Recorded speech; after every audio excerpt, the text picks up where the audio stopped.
Okay. This meeting is being recorded. Welcome, everybody. My name is Mina Jane, and I am the director of the Ashland Public Library, and just thrilled to be here for Fantasy Romance February, FaRoFeb, with Danielle Jensen, Harriet Moore, Ali Mulford, and CM Nascosta, who are here to talk about monster romance. But before we get to that, I just wanted to say welcome to everybody who's here. I'm glad you're letting us know where you're coming from, really all over the world, which is amazing. I would like to thank the Friends of the Ashland Public Library who support all of our adult programming. And also to say that we are recording, and I will send out the recording link after the program to anybody who's registered. So if you have to leave early or anything, don't worry, you won't miss a thing. So I'm going to hand it over to Harriet in a second to tell us a little bit about FaRoFeb, but I do want to say that that it is an amazing thing that I have been part of for 3 years, and bringing fantasy romance authors together is just like a dream for me, because this is what I read. So I'm going to start with you, Harriet. Tell us a little bit about FaRoFeb, and then a little bit about yourself and your most recent book. Yeah, so I started FaRoFeb, I guess, 2 years ago when we had the pandemic, and I started it because I, as a fantasy romance author, found it hard to find other books that I wanted to read in the genre, and also find it hard to find people who wanted to read my books. And I just thought it would be really great if we could just have an event that just brought all of the authors together, and we could kind of cross-pollinate and share all of the books that we love. And we do that every year in February, hence Fantasy Romance February. And as part of the event, we have all kinds of different things going on, from author spotlights to big giveaways to panels like this one. We've got a big free book event going on today, which has been really popular. And you can check out our website, which is www.farofeb.com, for all of the details. And my book, so I'm H.R. Moore, it's my pen name, and I write fantasy romance. I write both epic fantasy and paranormal fantasy. And my latest series is the Shadow and Ash series, which is epic fantasy romance set in another world, swords and sorcery. It's kind of Game of Thrones, but with more romance. And there's a quest for dragons and kind of enemies to lovers. Awesome. Epic romance. One of my favorite things. Danielle, tell us a little bit about yourself and what you write. I'm Danielle L Jensen. I write fantasy romance, both young adult and adults. I'm best known for my Bridge Kingdom series. You can see there's the cover floating on my wall, which lots of people are familiar with. I am currently still working on I just finished editorial on the 4th Bridge Kingdom book. So I've been between releases for a long time. So it's sort of hard to talk about what has been most recent because it wasn't recent at all. But I do have a whole bunch coming up. And so you'll be getting the next Bridge Kingdom book. And then I have a new fantasy romance series with Del Rey, which is Viking-inspired fantasy romance, Norse-inspired, called A Fadington Blood. And then I have the last book in my Dark Shore series, which is young adult epic fantasy with romance, that will also be coming soonish. And I say soonish in publishing terms, which means not really that soon at all. Ali. Hello, I'm Ali, also known as A.K. Mulford. I'm a high fantasy romance author. I am probably only known right now for the High Mountain Court series, The Five Crowns of Okrith, and the latest book, The Rogue Crown, has just recently come out. That's the 3rd book in the series. And I have the next book coming out in June, which will be a non-binary romance. And I have a brand new trilogy coming out in the fall of this year. Well, North American fall, my spring in Australia. And that will be called the Golden Court Trilogy. Wow. Cool. Amy says they're so ready for the evergreen air. CM, tell us about you. I'm CM Nascosta. I write monster romance, high heat, small town monster romance, to be very specific. Most people know me from my Cambric Creek series, the first book of which is Morning Glory Milking Farm. that most people, that's what they know me by. Let's see, my last release, it's been like 100 years since I released a book, it feels like. My last release was Moon-Blooded Reading Clinic, but I have a new release coming out at the end of this month, How to Marry a Marble Marquis, which is going to start a historical monster romance series, and I'm so very excited about it. So yeah, that's what we've got in the pot right now. Well, we're getting tons of questions, so I'm going to get to them. But first, I want to start with this one of just sort of an overview of why you think, fantasy romance is so popular, paranormal romance and monster romance has had such a rise lately. So like any one of those questions that suits what books you write. I'm going to start with you, Danielle. I don't personally write monster romance, but I certainly have read my fair share. I think people enjoy the high stakes, the adding in the paranormal, adding in the fantasy, adding in the danger of a monster leveling up, the intensity of a love interest just makes it so much more exciting than reading about our world. And I think that especially in recent years, people are just looking for escapism and an excitement and for a thrill. So, I mean, that's my feeling. Yeah, that is very true. There's been a huge rise in romance reading through the pandemic too. So obviously there's something to that. Allie? Yeah, well, it's kind of like how, like bars get like a lot more patrons during stressful times. I feel like romance also does. Like for me, it's the same as Danielle was saying, how, like especially in the recent years, the world is like too real right now. Like we don't really want to be spending all of our like daydreaming time in the real world as much anymore either. And I think there's something very cathartic and enjoyable about being able to slip into another world and like enjoy the world of fantasy and not feel like you are kind of reminded of your day-to-day life. You get to go off on this adventure somewhere completely different. I don't write monster romance either, but I definitely love it and am a big fan of reading it.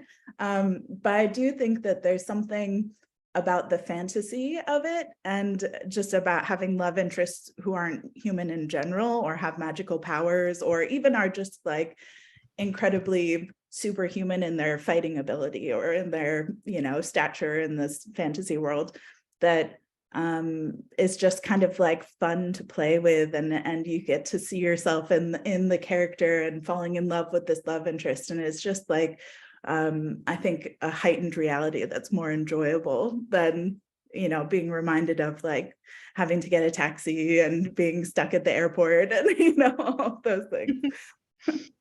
Gotcha. Georgia just made a very funny comment in the chat. Monsters are better than men. I'll take that to my grave. Apparently she's willing to fight this one.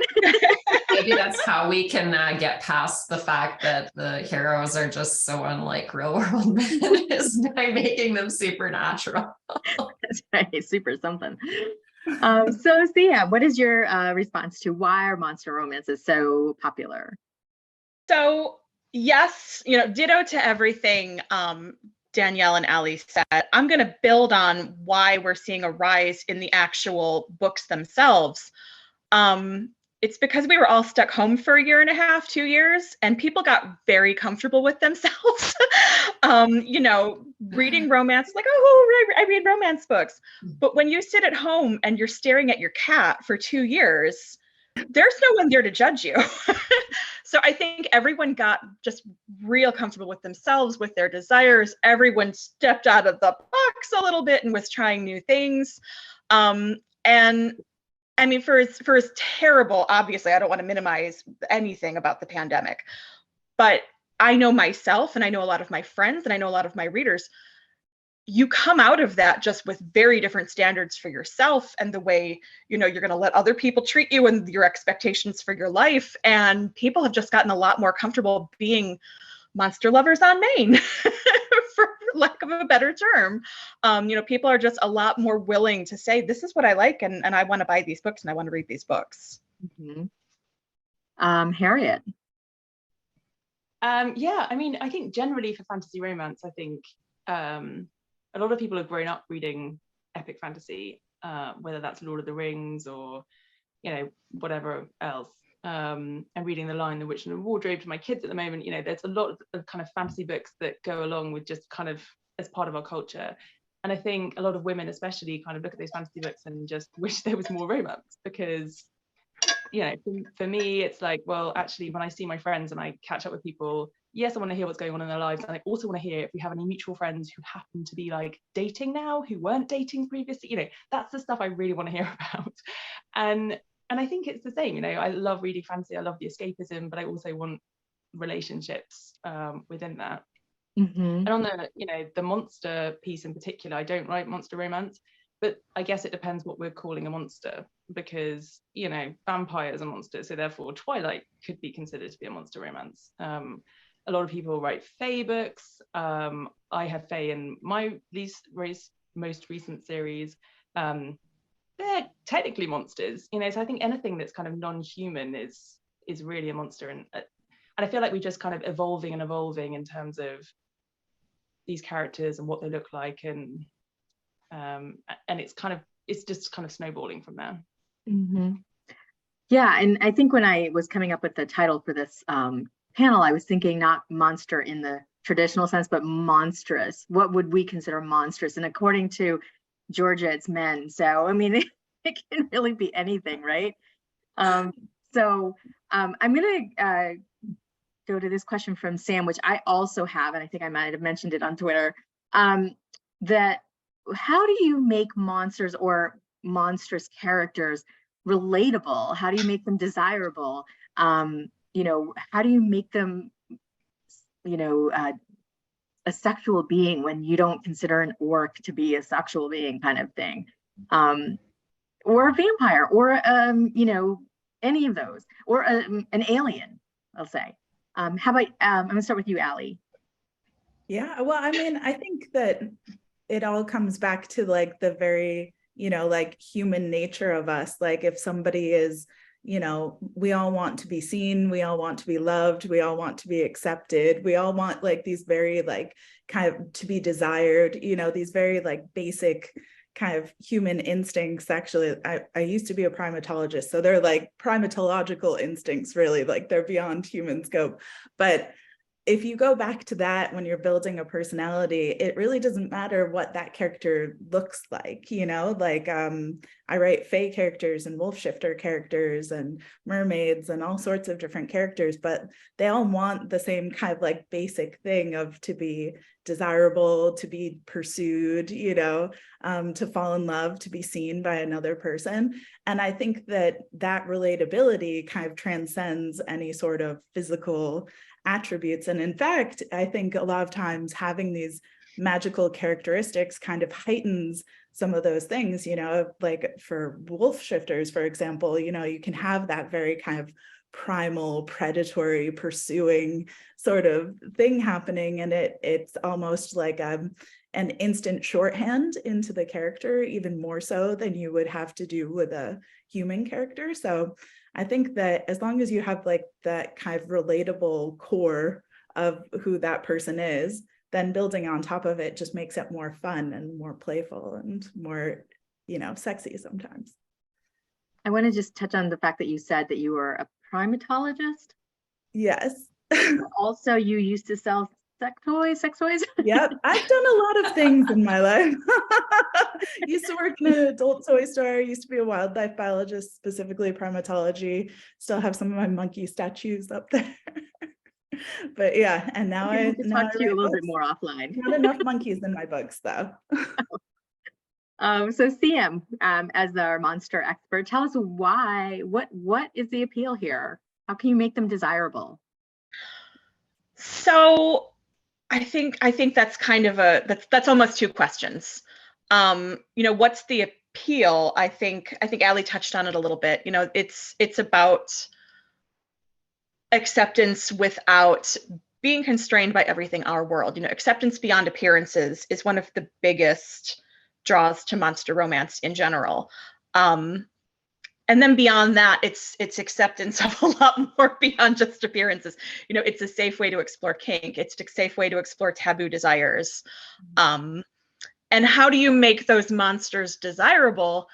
For me, I can only speak for myself. But I do look for their humanity, even though we're saying like, oh, they're monsters and they're so different from us. But how do we make them relatable? We have to relate to them somehow. So you still have to find that common, core humanity that, okay, well, they're not so different from us. And that's really the, the main tenet for at least of my monster romances. They're not so different from us. Everyone has, the desire to be loved. Everyone has the desire to be desired. So how do you find those two species and marry them together? Well, you have to find the commonality and you have to find that core heart. Mm-hmm. And I'm just going to follow up with that. Is that message for you that you can find that in any being? Meaning you can even find it in the guy next door. Absolutely. Absolutely. Of course you can find it in the guy next door. He might be a little more boring, but of course that can exist. Yes. Harriet, how about you? Yeah, no, I always remember someone asked George R.R. Martin at some point, oh, your women, like he said, the question was like, the women that you write are so realistic. How did you do that? And it was like, well, I think his answer was something along the lines of, well, I just wrote them like normal people, like I just wrote them like a person. And I think it's kind of the same thing, it's like monsters are the way that they're being portrayed in all the monster romances that I've read, they're also just people with desires and with motivations and, with kind of norms that go around them as a person and their society and their, whether they have a pack or whether they have a clan or, whatever they have. So for me, I think it's a lot of it is around, to CM's point, it's kind of finding the humanity. But I think it's also really fun exploring that kind of humanity within setups that maybe aren't that humane. So, where there's extreme violence or there are different norms that are quite shocking to us potentially, but you kind of weave into the humanity within that. Mm-hmm. Interesting. Danielle. I mean, as far as making any character, I'm always hesitant to say relatable because to me, interesting, compelling, deep, three-dimensional outweigh relatable. And I think that can be a very personal reading experience as to what you're looking for out of your fiction. So I think that when you're trying to create somebody, we're describing as a monster or monstrous, that what makes them sexy and what makes them a worthy love interest is that they're so interesting and dynamic and that they elevate elements of human nature that we're already drawn to with their that the elements of their otherness accentuate certain aspects of humanity in a lot of ways. And that can just be so interesting to read. And there is a level of escapism of where you can experience certain things through fiction in this highly fantastical sense, and process it in a different way than you would with similar events in in a real life situation. So it's just, I don't even know if I'm answering the question.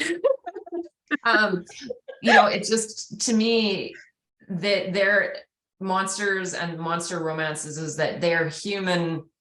You take a human personality and it's elevated in a lot of ways. And it can be just, exponentially more intense in certain aspects of the way that they conduct themselves and in their behavior. And then that is just really fascinating and interesting and really pulls the reader in, or a lot of readers in. And that's, a lot of the allure of that. Mm-hmm. Yeah, that even in a monster romance, we can see something of ourselves in our own experiences, and it makes it super relatable. So Harriet might remember this question from last time. I don't know, but I always ask the shape of water question of how do they, they have to figure out how they're. I just read Anna Guire's Strange Love, and they were completely anatomically not compatible. And I found the book amazing. So I really want to know from you if your characters if you do have to figure out like what's going to work for them so they can actually get together sexually. How does that all work for you? And I'm going to start with CM on this one. Obviously, that I feel like that should be a huge component of every story. Even contemporary romances, even romances between two humans. Just today I saw a Twitter thread, or maybe it was in my own Discord server. I don't know where I saw it, but someone complaining that there's not enough foreplay and prep in the books they read. And not just monster romance, but someone said, "Oh, I the same thing in real life." That needs to be a part of the story. Like everyone should have, a giant pump bottle of lube at their bedside table in every single story. Every single FMC should be getting up and peeing after the deed. Like that should just be standard issue, but we don't see it. So you have to figure out how it's going to fit in monster romance. You have to figure out like what goes where, how it happens. And it should be a conversation. It should be a conversation between the characters. There should be consent between the characters on how that's going to happen. I am hard pressed to think of any of my books that don't have that being like a major conversation point between the two main characters. Whether it's the Minotaur that's just way too big, what does that prep look like? Or I have a spider main character, and anatomically it would not work with the FMC. So he had to essentially use his venom to make it work with her. And that was a plot point. And you can't go into it and not think that through. And I am that annoying pedantic person. I can suspend disbelief for anything, but the internal logic of the story has to make sense. So that would be one of those niggling little details that if that were overlooked for me as a reader, that would pull me right out. Like, well, he's going to disembowel her. Like, now I don't want to read that. That's disgusting. So yeah, I really need that piece of it to be a part of the story. Mm-hmm. But I think there is something around escapism though. Like, so I think it really depends what you're writing, where you're, like where the setup is, like how the whole thing fits together. Because I think it's about writing the appropriate scene for the appropriate book. And if in my books, if I did what CM does in her books, people would be like, "What are you doing?" So, I think there's something around, and I literally was having this conversation with myself earlier today when I was writing an intimate scene in my new book. And I was like, okay, but how much detail do I want to go into about like the cleanup afterwards? Like, how much do I want to go there? And I'm like, because, part of it is like, okay, well, practically that's a thing.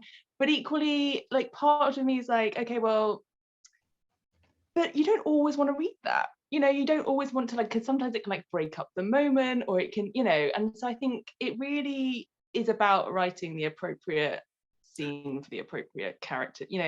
Different characters will do different things. Let them just assume that they're going to go pee afterwards. Like the scene ends. Like, it must be, because there's no UTIs in fantasy, right? I'm going to assume everyone has a UTI. Right? I know. But also, like, talking about, like there's a lot of other ways to do it than just that, we've got mouths, hands, toys, all sorts of different things. And like, there's lots of queer characters too who don't have the penetrative, parts. And, and so there's like a lot of different ways to write spicy scenes that don't involve that as well. So, yeah. Danielle? I don't have any personal experience writing sex between a human and a non-human, or very close to humans. So it's not something that I've ever had to really think through, but I do think it is critical, because sometimes you are, presented this situation and it just doesn't seem physically possible. And unless I'm given a reason to believe that it is possible, it's probably going to take me a little bit out of the moment if I don't have it explained. I tend to be pretty focused on the emotional side of the intimate encounters. And while I do get into some level of graphic detail, because I tend to be focusing a little bit more on the thoughts and feelings, I don't personally get into cleanup or changing sheets or going pee afterwards, because it doesn't fit in anything that I've written so far. But I 100% recognize that if they didn't do all these things, that there would be UTIs galore and all sorts of problems. But it doesn't really fit with my storytelling style. But it doesn't bother me when I read it in other people's storytelling style. So I'm pretty wide range in what I like to read, but a little bit more focused on what I like to write. So I am sorry I'm giggling so much, but the chat is unbelievable. I'm really enjoying it. I know you were focused on the conversation, but I'm like, oh my gosh, your fans are funny.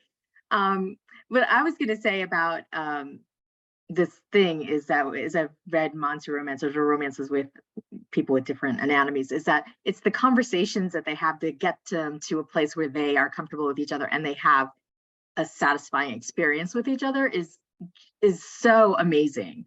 And so like when I do read the books, you know, wherever they are, I just find that how the author handles those conversations is the thing that I'm looking for. You know, the language barriers, if they're aliens, you know, like all of that. So it's fascinating that you all are doing this in such a wonderful way. And so sort of like goes into this question from Ella. She's doing research about erotic monsters for a nonfiction book. In which ways do you find monstrosity to be erotic? Or rather, in what ways do you find monstrosity to be a viable trope for exploring eroticism? I'm not sure who I'm going to call for that one, so how about it? Okay, like I'm reading Zodiac Academy at the moment, and having put it off for a long time, I'm not a big bully romance fan generally, and I wouldn't say that it's actually bully romance in the kind of classical sense of the words, but it's really interesting around exploring that kind of monstrosity, and actually the characters do some fairly monstrous things, and actually sometimes it just makes them sexier, because you're just like, oh, you're so bad, but actually you're so powerful and so attractive. And, you know, so I think sometimes, and you kind of know that eventually in the end, everything is going to kind of come good. So it also helps with the dynamics of a story arc to then have this kind of awful monstrosity that you've got to get over. And I feel like in contemporary romance, you know, there's always that slightly contentious point where you know that some drama is coming because the couple have got together, and now you're like, okay, there has to be an issue because that's what everyone has to do in the general arc of a romance. And sometimes it's just so terrible because you're like, they wouldn't do that. They would talk to each other, they would do whatever. And I feel like that monstrosity in, you know, monster romance or any kind of fantasy romance, especially when you've kind of got dark villainous characters, can be much more believable because they're actually much more monstrous.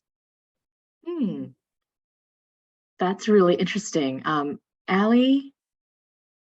Yeah, I'm just thinking about it because I mean, it kind of goes back to what I was saying before too, of that I feel like, you know, when you have these characters where maybe they have these emotional wounds about like how they are perceived or how they look, or, you know, all of these things, or like they want to be, you know, able to like make love to this character, but they can't. And there's things that are holding them back, you know, it's just, it kind of heightens the reality, I think, for a lot of people of things that you already kind of like overcome in a metaphorical sense when you're trying to like be with a partner. And also I think it just kind of plays up the fantasies of kind of like, you know, stripping things bare. We're not just going to this level, we're taking it to this level. And it's like, you get to actually like explore a little bit more than you might be able to in your like physical, actual life, you know? Do you think that it makes it's almost more acceptable for you to have those kind of fantasies as opposed to other ones because it's so out there? I think all fantasies are fun, I think it's just sometimes I think a lot of people might get into these things because they're curious and they're just wondering what it might be about. You hear a few things and you're not sure what those terms mean or what's happening, and then you get into it and you go like, this is actually really cool. Like, I'm really into this whole world and this whole language and this whole other thing. And I think it's like sometimes just an exploratory thing too. Mm-hmm. CM? I think that's kind of hard to answer. And again, it's hard for me to answer because I write from a very different place than I think everyone else. My stuff is very slice of life, everyday, low fantasy. So to Allie's point, it's sometimes about breaking down those emotional barriers and those emotional wounds. And if there's, a beastly, wrapping around that gives another, layer of oomph to it. But I think it's also important to distinguish the difference of where the attraction lies. Does the attraction strictly lie in the beastliness, or does the attraction lie in the personality in spite of the beastliness, or with the beastliness, including the beastliness? Because no one wants to be loved in spite of something. I mean, and I think that's important to acknowledge, even in, in contemporary romance or historical romance. A woman of size doesn't want to be loved in spite of being fat. We have to think about how we're couching these, what does beastly mean? So I think to Harriet's point, it can just take it to another level. But from where I'm writing, I don't want the beastliness to be what centers anything, because then we're moving out of exophilia and we're moving into teratophilia, which is more of a specific fetish and an attraction to monstrous things. And it's an attraction to the monstrousness without any personality attached to that. That's not what I want to necessarily write or read. There's nothing, no yucking anyone else's yum. But for me, I really want to focus on where is the heart and the personality under the beastliness, not necessarily in spite of the beastliness or just strictly because of the beastliness, if that makes sense. Mm-hmm. In my own circles, and I'm sure there's people in the chat that know exactly what I'm talking about because they might be more monsterly inclined. But in our monster romance circles, there is a definite line in the sand between exophilia and teratophilia. And when we talk about being attracted strictly to the beastliness, that is crossing that line a bit. So you want to just be conscious. We want to be conscious of how we're consuming and how we're looking at those characters. Mm-hmm. That makes so much sense. And I'd never heard those words before, so that's really interesting to me too. I'm learning something. Danielle, how about you? What do you think about monstrosity and eroticism? I'm going to confess that I was trying to figure out where to find the Q&A and then answer the question. So I missed some of what everybody else said. So excuse me if I repeat myself, but I feel that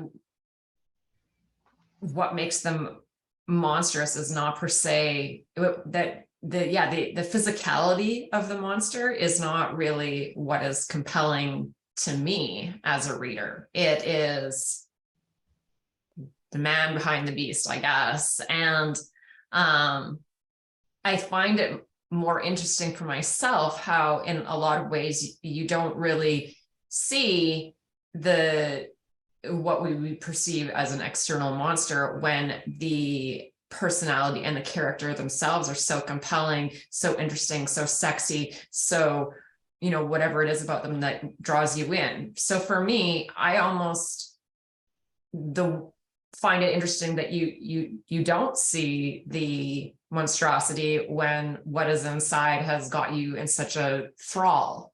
Mm-hmm. And I recognize that for other people are interested in the exterior, but as a reader, that's not where my mind goes. And so while I'm aware they may be blue, they may have horns, they may have this, they may have that, that is not what attracts me to the specific character. And I don't write monster romance at this time anyway. And if I did, I think that I would be more focused on how I would create their personality and the way they are. And the exterior becomes almost just this trapping that is quite secondary to me. And I feel that way even with just very human sexiness, is that it's not that important to me as a writer. It's very easy to be like, oh, chiseled cheekbones and piercing blue eyes and all that kind of bullshit. But like, you know, that's easy. It's creating a compelling personality. That's the hard part. And that's the thing that really wins readers over. So that's for me. But I'm also not a monster romance writer. So I might be talking out of my ass a little bit. I have to say, you do find some of like the sweetest, most lovable love interests in monster romance too. Like some of the most like just like teddy bear characters and like so just like instantly fall in love-able characters in monster romance, which I think like there's a lot of cinnamon rolls. Yeah, and I just like I love that so much because it gives you all these like kind of like warm, happy, like sweet butterfly feelings, you know. And yeah, I just love that, the juxtaposition. So what I find interesting about paranormal, and somebody did ask me, what is the difference between fantasy romance and paranormal fantasy romance? Is there a difference before I go into my question? It depends what you it depends basically, but generally speaking, people would call paranormal romance something with paranormal characters. So like, and traditionally people, when they talk about paranormal romance, often mean in our world with like vampires, witches, shifters, whereas fantasy romance often will get kind of associated with epic fantasy romance.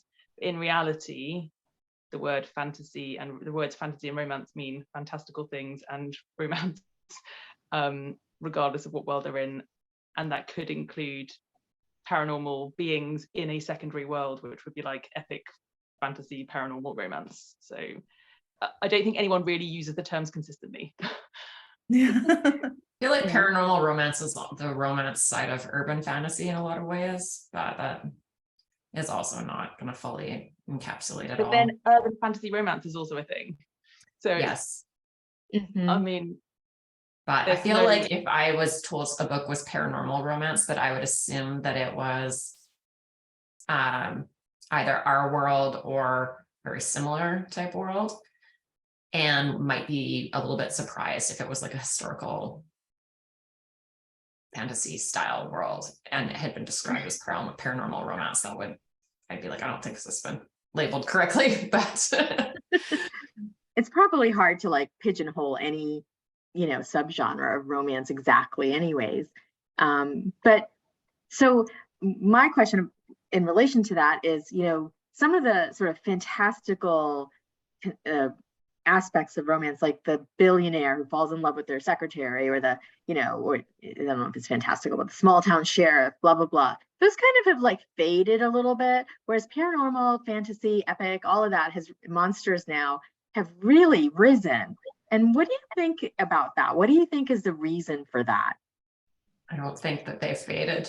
I think that is such a robust market, an incredibly, incredibly robust market. I think that there's elements of social media that have really just really come out, and especially with TikTok and monster romance and dark fantasy romance has just been sort of visibly front and center. But I think that if you look at actual sales numbers, that the contemporary romance remains robust and always has and probably always will be, but it's not new and not newly popular. Okay, so I stand corrected. Allie, you were going to say something similar. No, I was just agreeing. I know a lot of people who write in those genres who are, you know, absolutely killing it. And, you know, I think it plays up to those kind of universal fantasies. I don't know if you've heard of Theodora Taylor and her book about universal fantasies, but it really is that kind of like those, you know, fantasies. They're not necessarily tropes, but like things that kind of play into those ideas.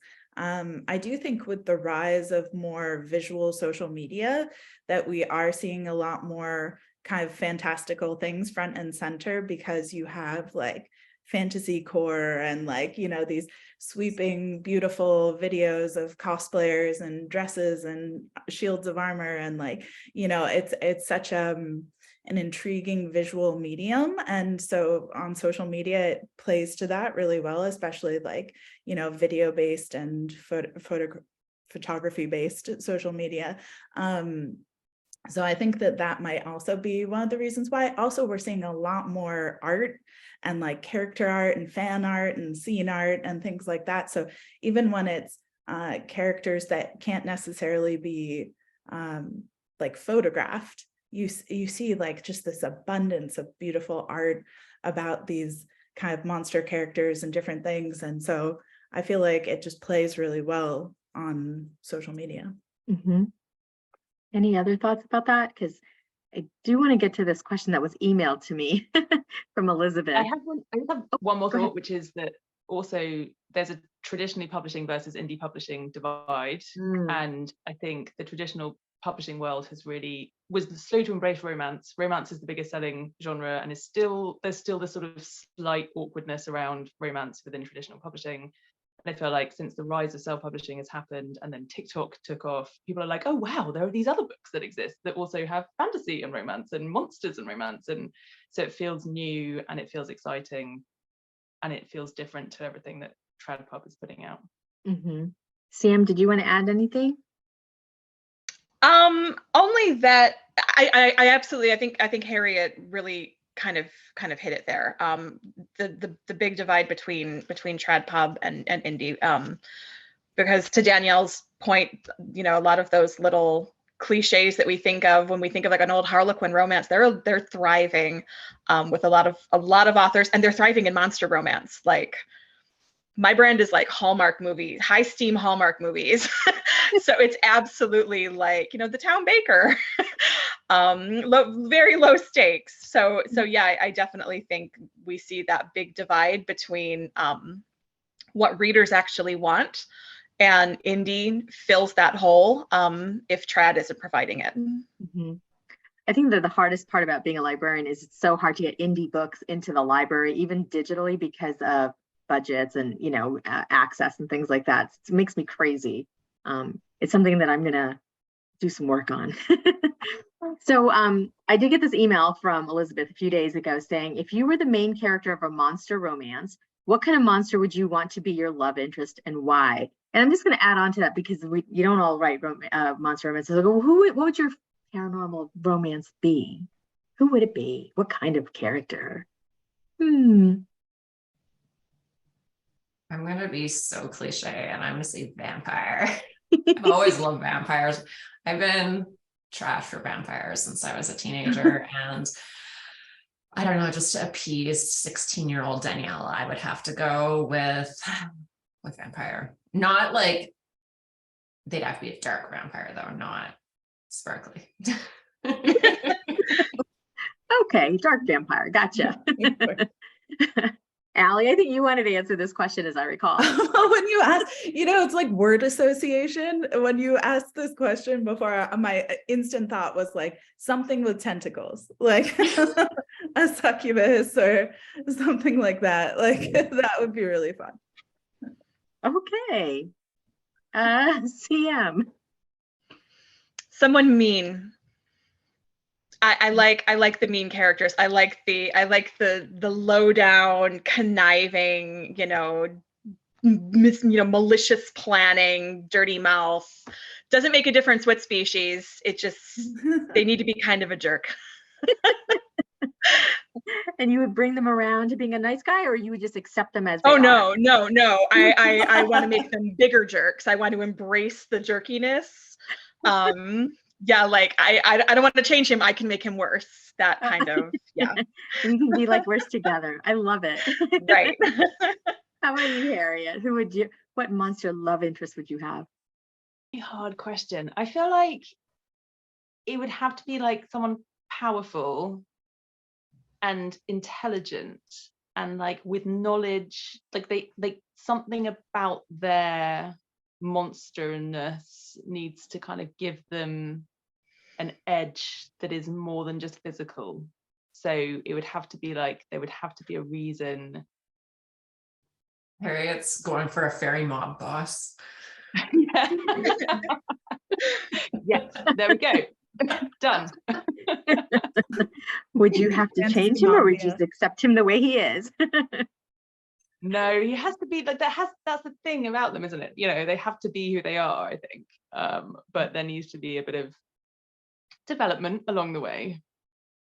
And which actually brings me to a separate sort of question. Is like, where does redemption fall in this? Like in I'm going to say traditional romance, there's sometimes a bad guy that's so evil, and somehow the author brings them around to being, a hero.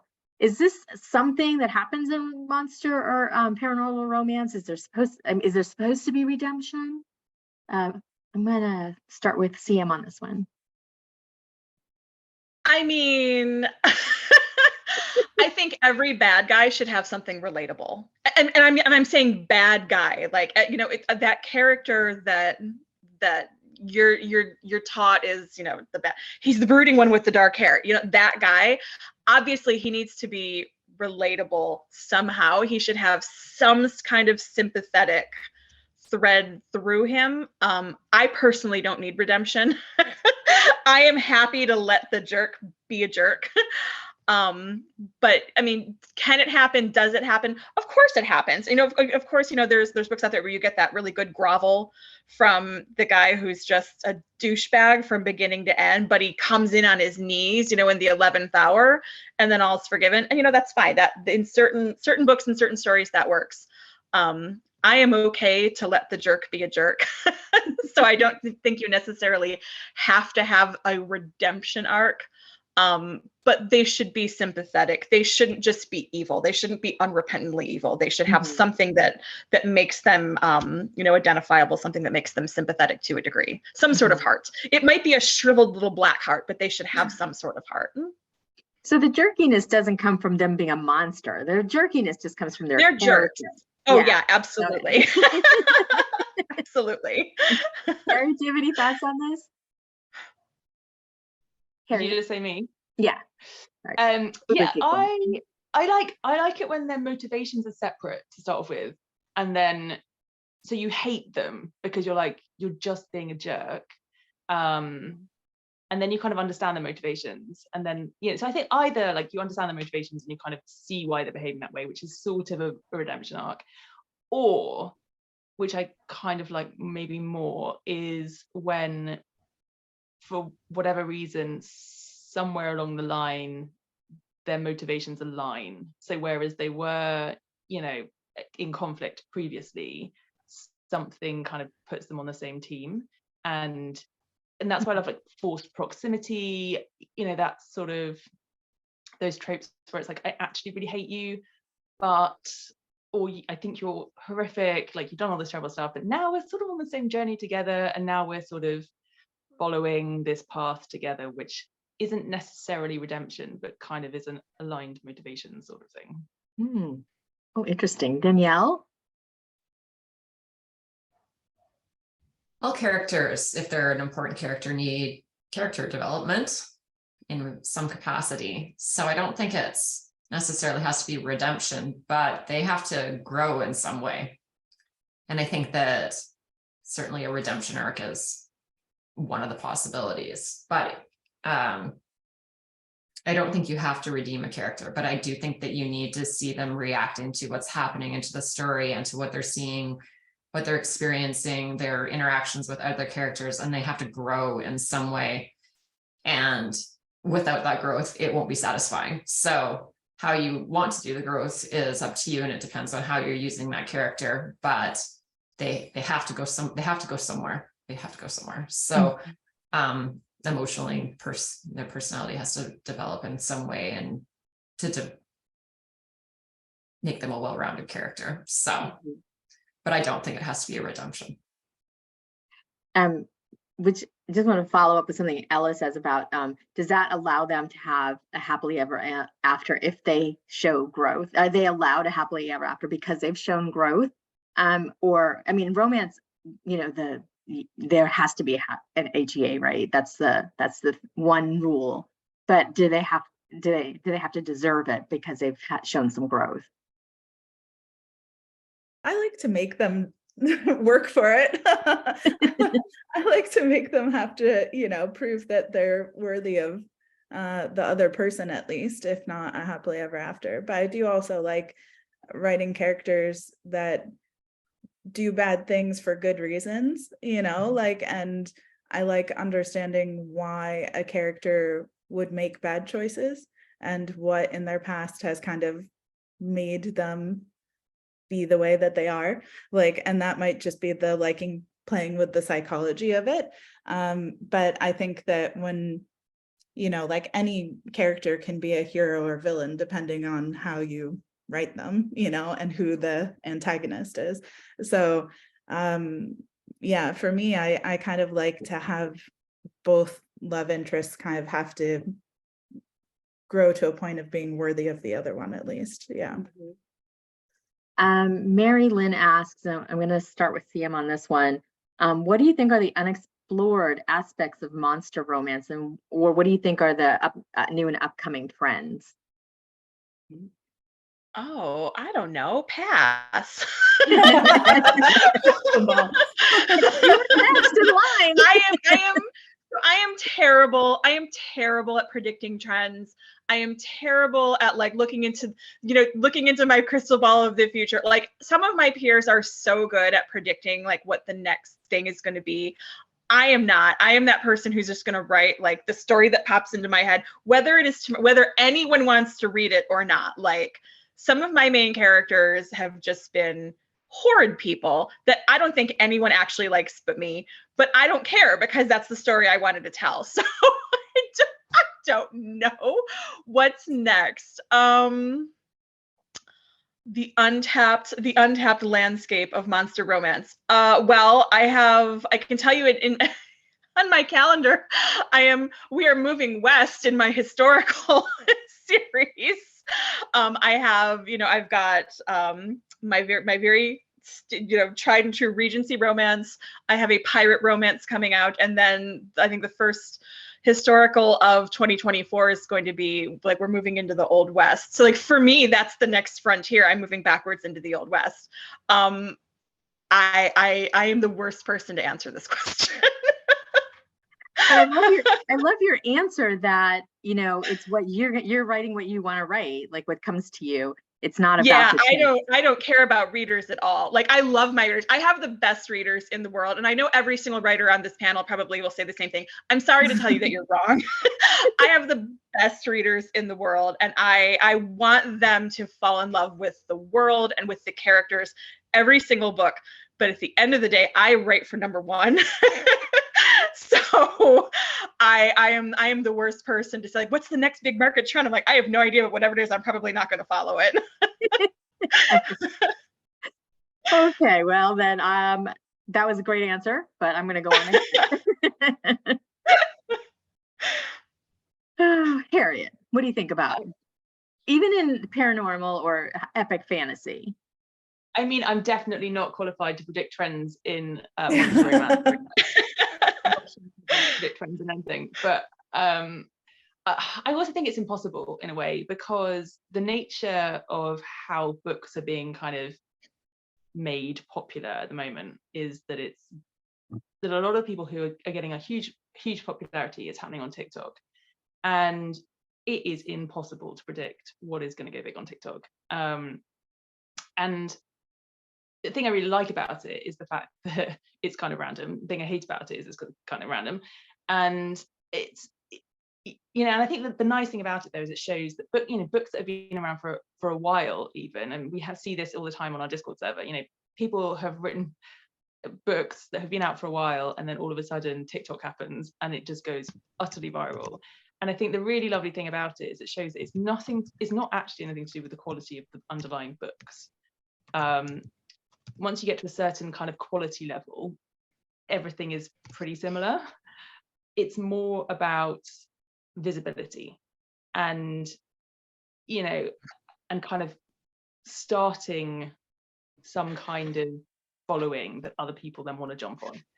And from there, if you can kind of start that, then it kind of spirals. So I don't think that there is necessarily a way to predict trends. I think it's almost like, can you understand the TikTok algorithm? Because, and if you can, please tell me how to do it. But, you know, and it wouldn't surprise me if there's literally a random number generator in the TikTok algorithm that just literally fires and stuff goes, you know, and so I don't personally, I don't know how anyone can predict trends at this point. And there's like a lot of unknowns, like who knew that KU would be a thing, who knew that, you know, TikTok book talk would be a thing, right? So there's always these things that throw wrenches into what could potentially be trends. Danielle, what do you think about upcoming trends, or if you even follow them? I couldn't tell you what the next monster trend is. I don't think anyone can tell you. There's always behind the scenes, sometimes you see themes of what lots of authors are working on or what's up and coming, but you don't necessarily know what readers are going to latch onto. And I think readers now are such a broad spectrum across, you know, different subgenres that they aren't going to be pigeonholed. So it's less about a trend and how a trend is executed that is really going to get reader interest and really cause a book to not just spike, but to stay up and perform well for a really long time and maintain a lot of interest. That's all in execution. You can jump right on a trend and, you know, do it exactly how you should. And if you have not executed with the right romantic development, the right character development, the right world development, it's still not going to do well. So I think readers are they're looking for something that catches hold of their heart and are willing to migrate to different parts of the fiction world in order to have that need met. And there's a big difference between a trend and a fad. So something could be like, woo, really big for a moment, but it doesn't last. It's not something that... Yeah, and we see that a lot on TikTok. There'll be something that's just so off the beaten path that, you know, someone starts talking about it and then everybody wants to just go read it. You know, just as like a silly example, but like the COVID erotica, when it first came up, or, you know, whatever it was, capturing COVID or falling in love with COVID or whatever. And, you know, for a moment in time, it was at the top of the Amazon charts because it was this novelty, but this was never going to be like I think like a major industry trend. It was a interesting novelty that people kind of wanted to explore and see what the deal was. And you can't ride those trends. Right. Unless you're really fast, I guess. I'm so slow. So I'm always can never write to trend. So COVID erotica. Okay. Allie. Yeah, I mean, I also don't have a crystal ball as far as like who the claw of destiny kind of just selects and what genre they pick. But I do see a lot more people reaching for comfort reads, whatever that is for them. Especially, I think a lot of people had been kind of like white knuckling it with coping mechanisms over the last few years with pandemic and everything that's going on. And I think a lot of people are coming out the other side of that now, realizing that things are still ongoing and that a lot of people are kind of like hitting burnout and just kind of like needing things that make them feel good to keep going, you know? And so, but that's completely different depending on what kind of a reader you are, you know? So we see a lot of like cozy fantasy, for example, or like, you know, lots of like feel good stories, but then there's also like lots of like erotic books and different things. And so it just really depends like what is that kind of genre for people. But I think for a lot of readers, depending on kind of stress level in our lives, we reach for different things. Yeah. But I also think that, don't you think people are kind of discovering what their comfort reads are? So I think you kind of like need to read a lot to kind of get to the point where you're like, oh, okay, I know what I feel like I need to read now, and I know where to go to get it.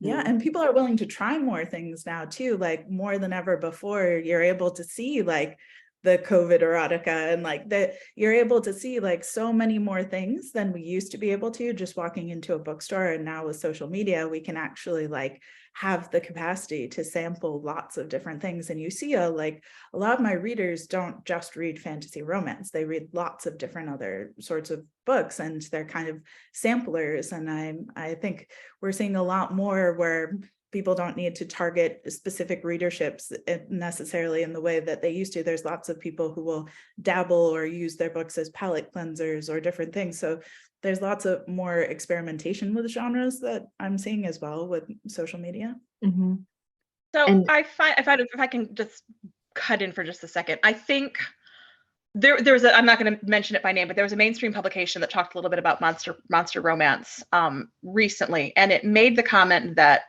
monster romance readers don't know where to find themselves in the reader landscape. And I just thought that was the most preposterous statement anyone could make, because my readership is Harriet's readership, it's Allie's readership, it's Sarah McLean's readership. I have readers that read across all genres. So I assure you, my readers know exactly where they fit into the reader landscape. And when we talk about trends on TikTok, Allie, I don't know if it was you that said it or someone in the comments said, oh, it was Colleen in the comments said it's more of a YOLO. Exactly. You can walk into Barnes and Noble and see a book talk table, and it is the most, it's just so wide. You're going to have, a historical romance next to a contemporary queer romance next to a monster romance. And that is really, shows the vastness of our shared readership. And it really is a shared readership. But when we call things just TikTok trends, I have said this, and I know I just said this on my own social media this past week, it is simultaneously so surreal being the thing that everyone wants to copy and also being the butt of the joke. And that is sort of where monster romance sits right now, because it's become so hot. And this panel is called The Rise of Monsters. That's what we're all here for. We're here because it has become such a hot genre. But at the same time, it's still like for a lot of those mainstream readers, a lot of those readers who are not crossing genres. So it really goes to show, when we talk about the power of our readers, the power of social media, the power of ARC teams and reader groups and Discord servers. You guys are the ones setting the trends. You guys are the ones, you're the reason we're here for this panel today. It has nothing to do with an industry trend. It has everything to do with what readers are comfortable with and have gotten more comfortable with. And to Colleen's point, it's a YOLO. But yeah, those TikTok trends really aren't trends anymore. It's simply the landscape of the publishing world. So, Wow, I feel like I should do this. It was amazing, and I think that there's a much more diverse choices out there for us, not just in terms of the author's background and color or the characters, but the subgenres. That's, as you said, monster romance is having its time right now, but we have so much more diverse things to choose from than we did in the past. And that's because you all are writing books that have to do with everything, and we're lapping it up like cats. I think a lot of readers as well aren't necessarily, I know a lot of readers will only read romance, but within the romance genre there are a number of subgenres. And I think if you're there because you want a great story, great characters and great romance, then it doesn't really matter where that's set. And I think readers are quite happy to explore different options and different books and kind of work out what they like. And even within some genre, so within monster, within epic fantasy, within everything, there are different kind of flavors of these things as well. So I think that's why it's so important for readers to discover authors that they love, that they can then look for similar authors in style as well as subgenre. That's so true. I mean, I think that once you find, it's the writing that pulls me in. You know, if you've written a genre or a trope that I've read a million times, if you've written it in a way that's completely different than I've ever read it, you've got me for life, basically. So we're just about out of time. In fact, we're over a little bit. So like I said, I'm not going to get to everybody's questions, but I've really been enjoying the chat and the questions. But I did want to ask you very quickly, what's up next for you? What can we look forward to? Danielle?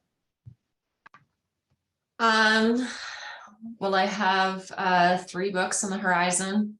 I have the next Bridge Kingdom book, which Audible won't let me tell anyone the title. So I've been calling it Bridge Kingdom 4 for a year and a half now. I'm so sick of it. That's the first one that will be coming out. Then I have A Fading to Blood, which is the Viking fantasy romance. And then I have Scorched Earth, which is the finale to my Dark Shores world. And then I have more books under contract that have not been announced yet. And so you can look forward to those announcements later this year as I find time in my schedule to actually write them.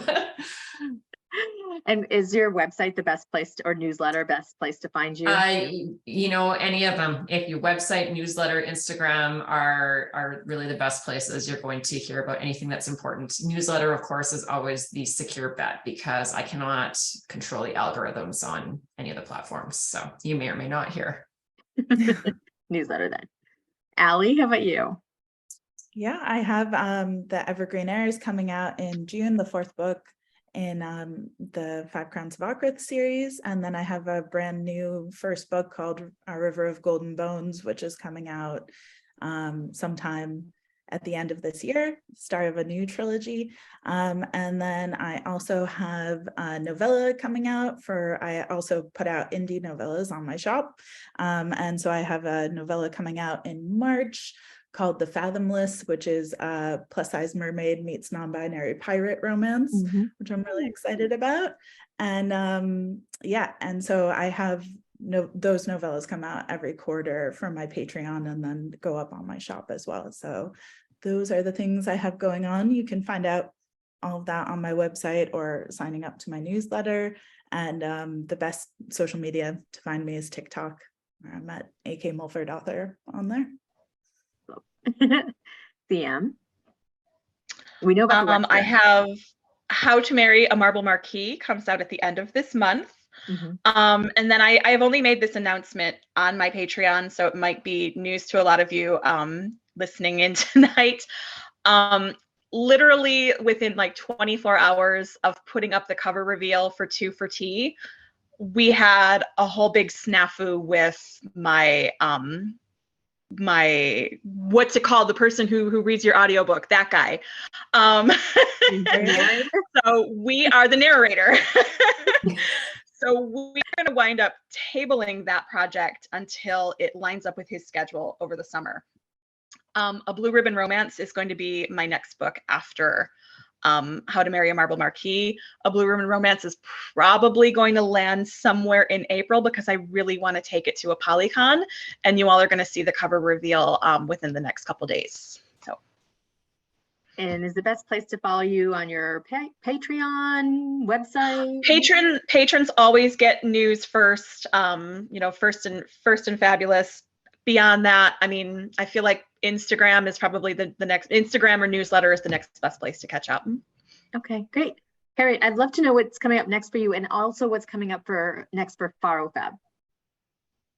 Yeah, so I literally just released on the 1st of February Dragons of Azred, which is book 2 in the Shadow and Ash duology. So that's now complete. You can read that on Kindle Unlimited. Book 1 has just come out in audio for Nation of the Sun, and book 2 will be coming out soon. So and also I'm finishing up a novella for an anthology that's going to come out I think in April with other wonderful FaRoFeb authors like Bella Ross, Lizette, Marshall, various others. So super excited about that. That will be coming out fairly soon. Follow me. The best place to go is to my newsletter or on Instagram or TikTok. And FaRoFeb wise, I mean, so we've still got other fun stuff happening this week. We've still got giveaways and a readathon happening. You can still check out all the free books today. And then after that, definitely sign up to the newsletter, which you can get the details on our website, because we send out monthly email blasts, which include new releases and discounts. So if you want to kind of keep up to date with what's going on, that's definitely the best place to go. And we do periodic giveaways and all sorts of things there as well. And follow us on Instagram and TikTok. I haven't got any other big plans to reveal at this moment in time. Also, our anthology, Once Upon a Forbidden Desire, is on sale for 99 cents at the moment. So we clubbed together 20 FaRoFeb authors across the whole genre, across heat levels. CM's in that one as well. Yeah, so that's will be coming down fairly soon. So this is your last chance to get it for 99 cents. Okay, we will be looking for that. So I just wanted to say thank you. Oh my gosh, this is so much fun always. And everything you've just said makes me want to run out and read like the rest of the night. So thank you so much. Thank you for everybody who's been here. It has been such great company to be with for the last hour. And I will, look forward to hearing from you all more about monster romances and fairy romances and vampire romances and any kind of romance that you want to write about, because I will read it. So thank you again for being here, and we'll all, happy reading, everyone, and have a good night. And thank you. Thank you, everyone.